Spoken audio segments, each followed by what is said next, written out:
Hello and welcome to The Single Spark, previously known as The Single Girl's Guide to Life. This is the podcast for all things single and sparkling. Whether you're looking to get your spark back as a single or you're looking to make sparks with others, this is the podcast for you, because all it takes is one single spark. And with that, let's get on with the show. Welcome back to another episode of The Single Spark. Now, today we're going to be talking about a topic that sometimes doesn't feel that comfortable in the sense of people thinking that they have to talk about these things too. And this is because I'm going to talk about my divorce. And the reason that I always choose to talk about my divorce is because, to me, it is a chapter that has happened. It is not something to be ashamed of. It's not something I'm embarrassed about talking about. Now, when it's happening, it's really hard to talk about. It does feel embarrassing. It isn't nice to talk about.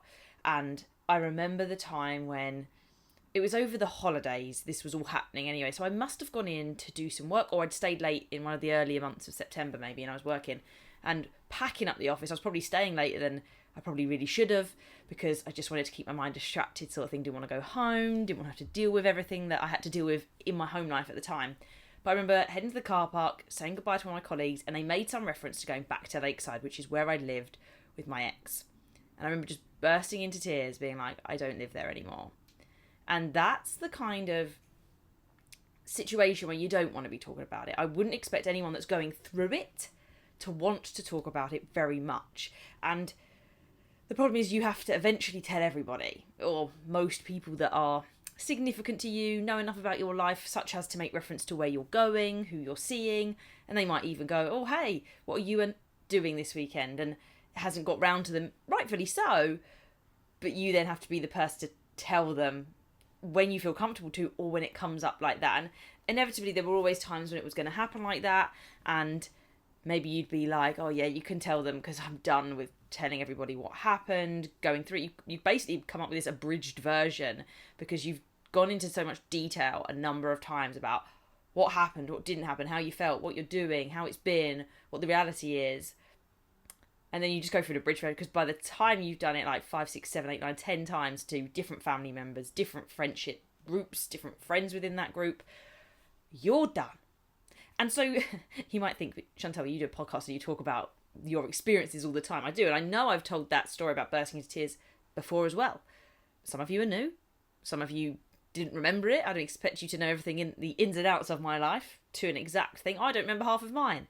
I look back at my journals. In fact, I was cleaning up yesterday, funnily enough, and I found some. I was like, I don't remember feeling exactly this way. I know exactly what event it's talking about and exactly what scenario.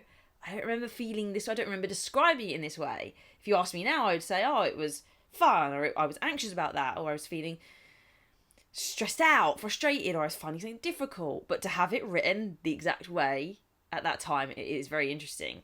But today's episode is going to talk about the 5 things that I've learned 5 years on from divorce. So as I record this, some of you would have seen the posts that went out today, not as in the today you're listening, but the today that I recorded it, which is the 11th of August, 2024, which is 6 years to the day that I got married.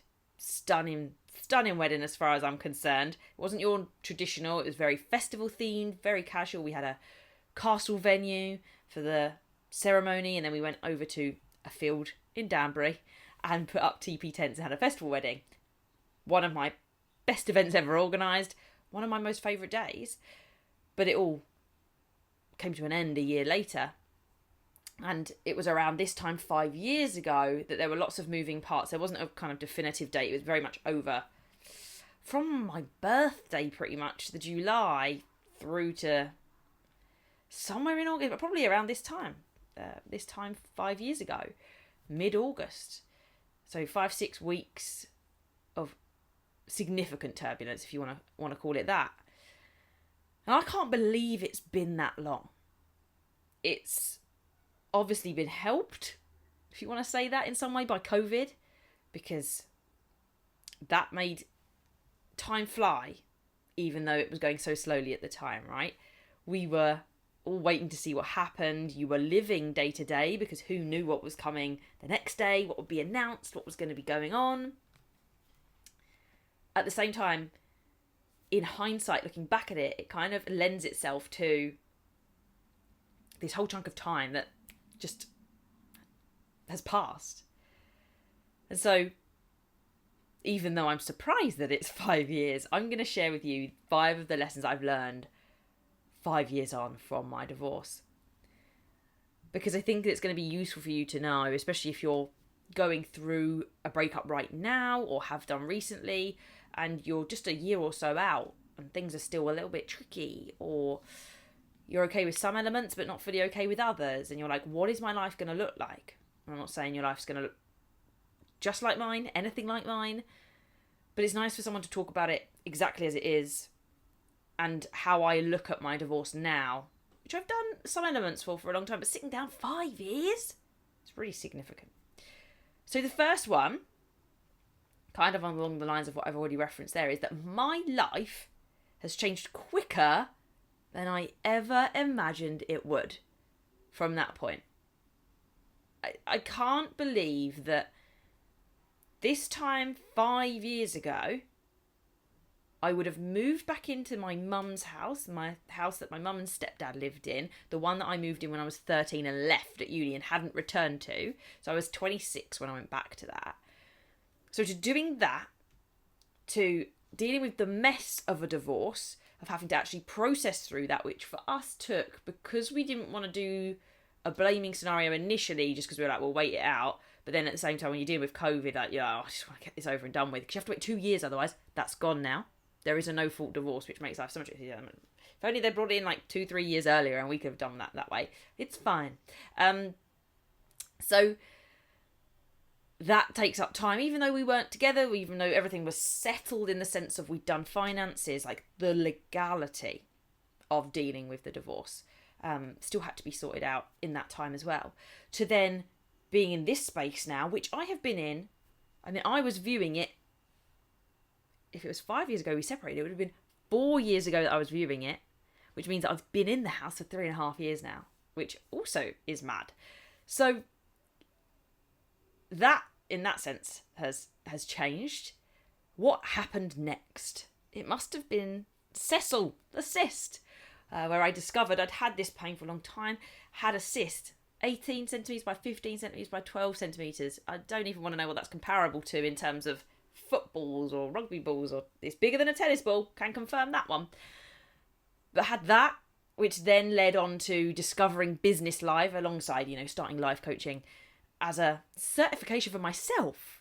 I was doing all of that deep dive personal development work, and the only real reason that I did life coaching was because I was like, well, I get a qualification which I can bring into teaching, but it's for me. It's like certification that I've done some work rather than just do the podcast, just do the journal. And it felt like it was legit. It wasn't to become a life coach at the time.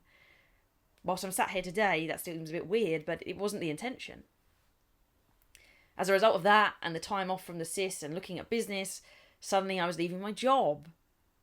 And that was at the start of 2022. Yes, that's correct. Mentally trying to remember. To then meeting Jason in the summer, literally this time. Yes, it was because it was my dad's birthday 2 years ago. I think we had our first date. That wasn't the video call date, obviously. That was only a week before. Oh yeah, it would have been literally like last night equivalent, I think. Or the night before, the Friday. 2 years ago that we would have met for the first time. And then that transformation now of that relationship. I mean, everything's pretty much been steady since there, and obviously meeting the children probably came as the next step. Not the April just gone, but the April before. So there's almost something every year of some level of significance. And I just can't believe it's quite happened in that way. Because when you're in it, I know I had times where I was just like, I don't know if I'm ever going to be with someone again. I don't know if that's going to happen.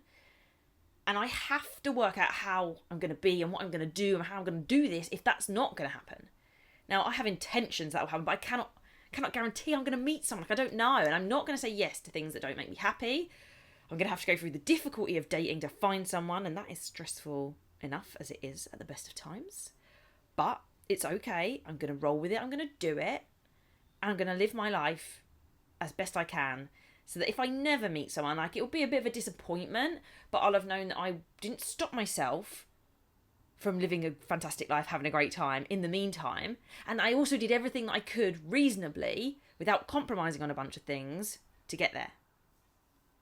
And I'm fortunate to have met Jason. I'll come on to it in a minute because there's a point that comes with that. But I could just, compared to where I was 5 years ago and having to make that decision of leaving, of having that conversation, the hardest thing I've ever done, to now, and that change. Which brings me on to number 2, which is that the learning is that without the marriage of 6 years ago and the divorce of a year later, 5 years ago, I wouldn't be where I am now. Every now and then I get this thing of like, I do just imagine, it's not an emotional thing. I just imagine what would have happened had I not made, well, you think twice, had I not made the decision to leave, but you also do go like, what if I just not got married? Like, what would have happened then? What if something had managed to get to me to make me go like, this isn't really what you want, or enough to get that message and take some action? So I don't do it in a way that's like you do when you wish something had happened. There's a very distinct difference. There's a difference in past relationships that haven't worked. Oh, that one hasn't worked out either, though. Maybe I just felt, I think and the expression I've heard, like, I felt like this was complete, even though I had to leave. Whereas there are some experiences I had in my sort of teenage years, I'm like, oh, it feels like it wasn't finished. Like, it didn't ever get to run its course. And I feel differently, or I've had experiences where I feel differently about those. I'm like, at the same time, I do wonder what it would be like, but I don't wish myself back in those positions most of the time. I wonder what it would be like, but not in a way that it makes my heart pang. And it doesn't make me go, I wish I was there. I think when you've got the heart pang, that's painful. I've had that before. Maybe it's when you're still in it. Maybe it's when the emotions are still there. But I don't entertain the idea much. It's more like curiosity. Like, how would lockdown have been if I had not have left? Would that have only accelerated things? Would I have ended up with a child that I didn't really want? Like, because what were people doing in COVID? I don't know, because I didn't have a partner at the time. You tell me, guys. And maybe you don't know either because you're single too. But what would have happened? Like, how much further would I got myself in trouble here of being in a situation I didn't want to be in? I see pretty much everything in life as part of the process, part of the story, part of the experience. I had to get married to get divorced. I had to get divorced to see where I am now. I had to get divorced to be in the space that I'm in now. I had to have a cyst to be able to have the time off of work to realise that I probably didn't want to be in the job anymore. All of those things were necessary to be where I am now.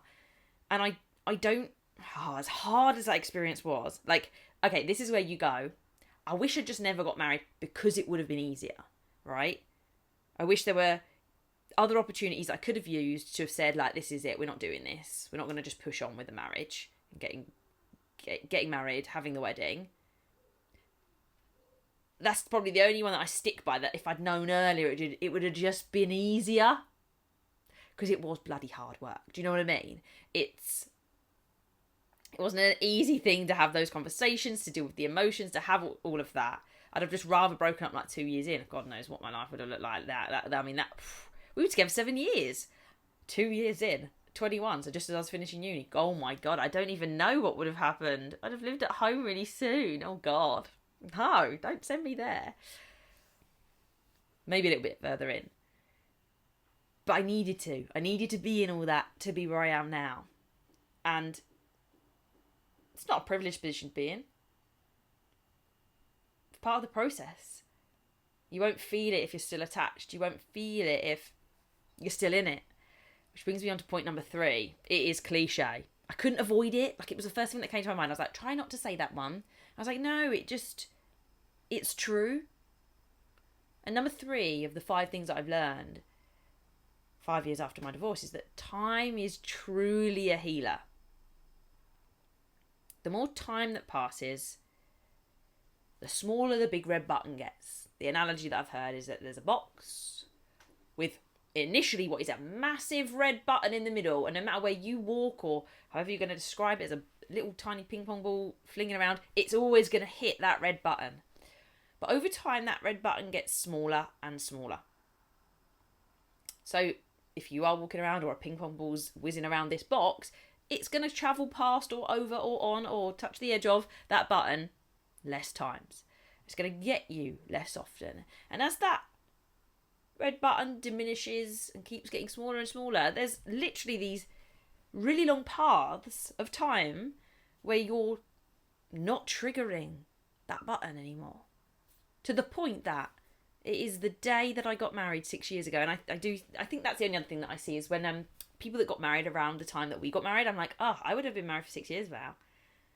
And I do, like, in my head, I'm like, oh, I would have loved to have had that. But at the same time, it wouldn't have meant anything if it wasn't the right relationship.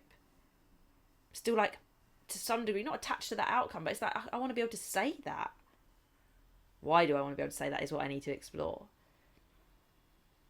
That commitment to someone, that dedication. But it wouldn't have meant anything if it was the wrong relationship. And with I'm very much at ease at it. I have described the wedding photos and the bouquet that are up before.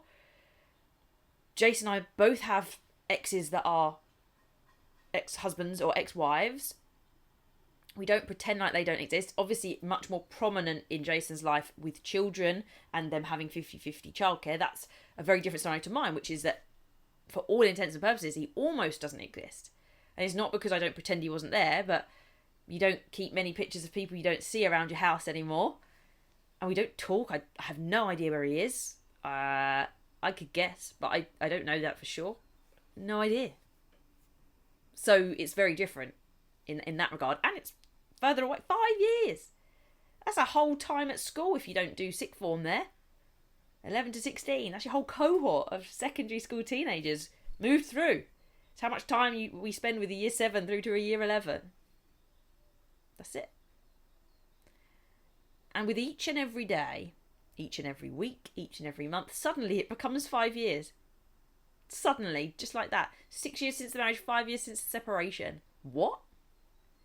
We can't even believe it when we talk to each other. I had a friendiversary come up 10 years ago. 10 years? Are you joking? But again, COVID, so much to give to. Now, I'm going to move on to number 4. And it links to this. So, number 3 only, it stands. Well, it stands regardless. So, number 3 is time is the healer. But number 4 is it goes quicker if you do the real work. I don't think that you get into the situation that I am in, which is effectively being 3 years out of my separation and then being in what is now a 2-year relationship. And don't get me wrong, there is luck that is involved in that, but there is and there isn't luck. I've heard an expression before where it says that luck is the combination of opportunity meets preparation. And by that definition of preparation, what I mean is doing the deep work, dealing with your shit, sorting yourself out. And I talk about it, but I probably don't talk about how much I did. So much. So much work. The first year was intense. People would probably have said I was crazy, mad, I was a completely changed person. My mum at one point said, I hope this is not a cult thing. I mean, cult if you can't leave, but cult as in culture, definitely. I mean, it was a whole shift. Of course it was. Yes, I mean, I have changed. I don't think I'm stuck in anything though, Mum. I don't think I'm in trouble. I'm in your 3rd bedroom. Do you know what I mean? It's not like I'm being taken off anywhere. But there was a difference. I was doing things that I hadn't done before in my routines. I was starting to look at fitness significantly. I was looking at diet. I was looking at my behaviours and interactions with people. I was in the dating scene. Should not have been, but I should have. If you almost treat nothing as a mistake, I should have been in the dating scene because it brought up everything that I realised was wrong. It's what got me to start getting all the books, whatever book that may be. What a Time to Be Alone. Millennial Love might not have come out by then, but Millennial Love was significant when it came to it. Attached, a big one. Other ones like Starting with Why, a bit more general, but even so, Leaders Eat Last. That was more professional development, I suppose. But, not Healing is a New Hide, but the other Vex King one. Oh, what's the white cover? Anyways, I'll think of it. It'll come to me any second unless I spot it. Oh, there it is. Still can't see it. Good Vibes, Good Life. All of these books, all day, every day, podcasts, to and from work, working with a therapist. Don't know if it was the most effective, but even so, it was like something that I tried. Journaling, left, right, and centre. To the point that I've just started doing it again, and I've even written in it, like, I'm not journaling because I need to, it's because I want to. Having found all my old journals, they're almost so precious. I can't describe what it was like in that moment now exactly, but the journals do it for me. And I want to remember now. I want to know what I felt and what I was thinking as my life is changing, as the business is developing, as my relationship with Jason continues, with meeting the children and what that means, and also sorting out some of my own family life and the history of that, and developing relationships there and more. Like, I want all of that. And to me, that's doing the actual deep work that you need to do. It's not just letting the time be the healer. Time is a healer, but it goes quicker if you do the work alongside it. Retreats, solo trips, pushing myself outside of the comfort zone at a steady pace to the point at which I'm exploring myself and working out what makes me uncomfortable, what I'm comfortable with, what I like, what I want.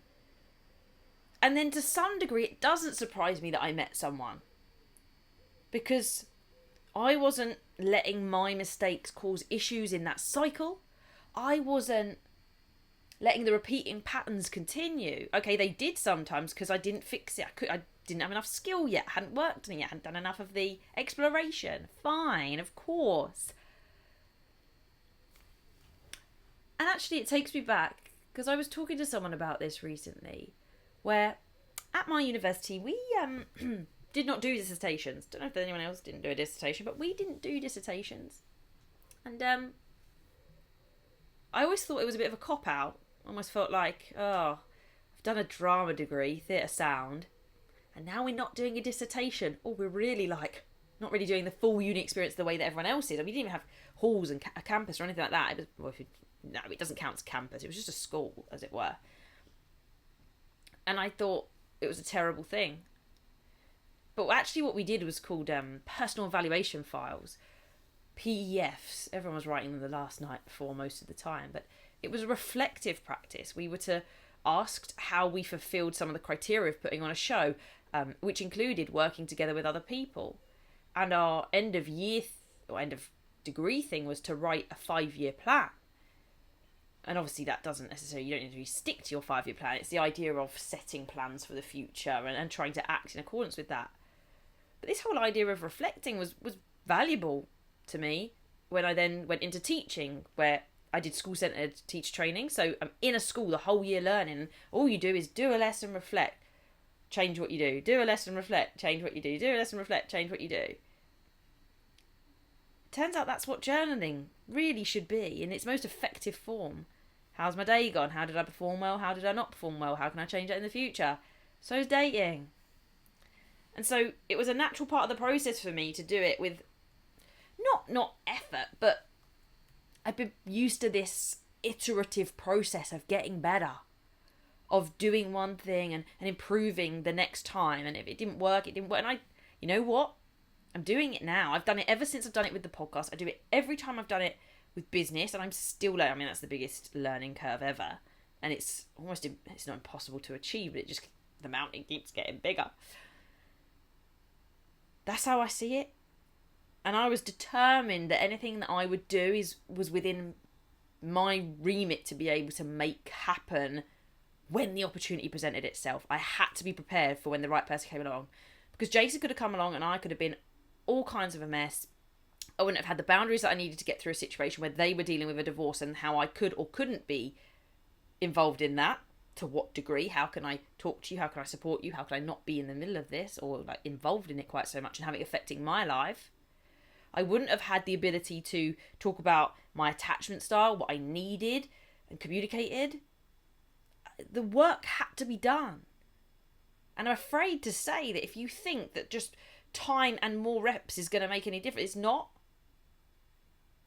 You've got to be working on other areas and realizing that you're probably doing something wrong in your technique if you're not getting a different outcome, if nothing's improving, if nothing's changing.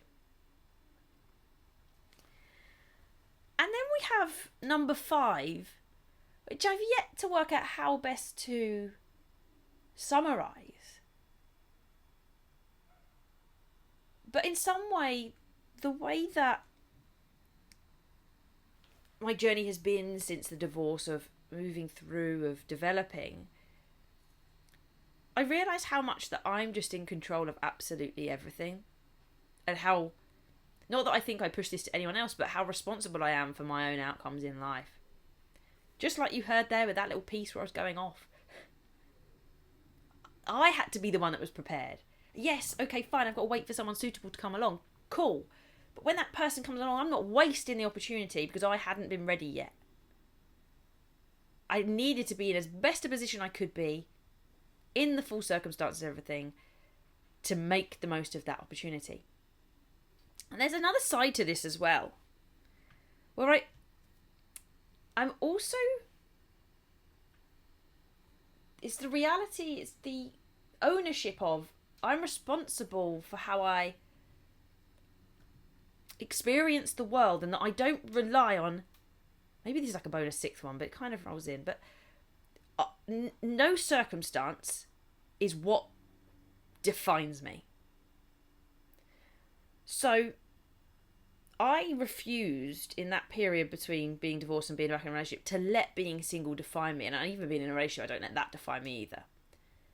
It's not going to make or break me as to whether I'm in a relationship or not. I would love to be in one because I want that experience. I remember thinking that at the time. But I'm not going to let that stop me having a great life. When it came to the children, it's not important for me to have children in my life in any way, shape or form. And it's this observation that made me think about this. Some people become parents because that is what they see as their purpose in life. That to have children is it. Makes them validate, it gives them purpose, meaning. But then you get the flip side of, you try and keep them young. You try and keep them dependent on you. You find it difficult to let go of them as they grow older.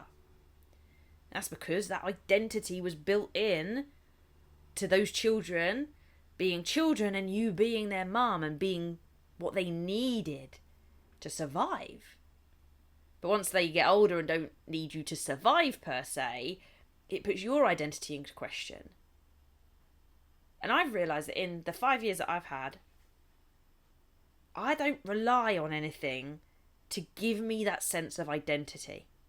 My identity is derived from me and what I do and how I show up. And the identity in its forms of, oh, I'm not a mother, but for example, as a mother, as a girlfriend, as a teacher, as a business owner, as a life coach, that constantly changes. And you have to be open to that ebb and flow. But otherwise, like, who I am is just who I am in how I show up every day, in what I choose to do, how I act, how I behave, how I treat people. And that's the bit I'm most responsible for. That's the bit that I get to control every single day. And that's the bit, as long as I'm doing that, scenario-wise, status-wise, role-wise, doesn't matter. So those are the 5 things I've learned in the 5 years of being divorced. I'll recap them just nice and quickly. My life is doing quicker than I ever imagined. So if you're in that moment thinking this is never going to end, like, it will. And based on some of the other ones that I mentioned, time is a healer. You won't feel like this for the entirety of time. But it will go quicker if you do the work. Start doing it. Start downloading some of my free stuff. Start getting involved in the Facebook group. Start working with someone, myself or otherwise. Start doing something that changes your life today that you'll see the result of in 5 years' time, whatever that might be. All of the things that have happened so far, my marriage, my divorce, happened for a reason, and so did everything in your life too. But you're responsible for what happens next. It's your job to decide what roles you want to fulfill, what makes up your day, and realise that those roles and those statuses don't define you, but how you show up every single day, how you decide to act, to behave, to be, and how you choose to see everything makes all the difference. Until next time, keep sparkling.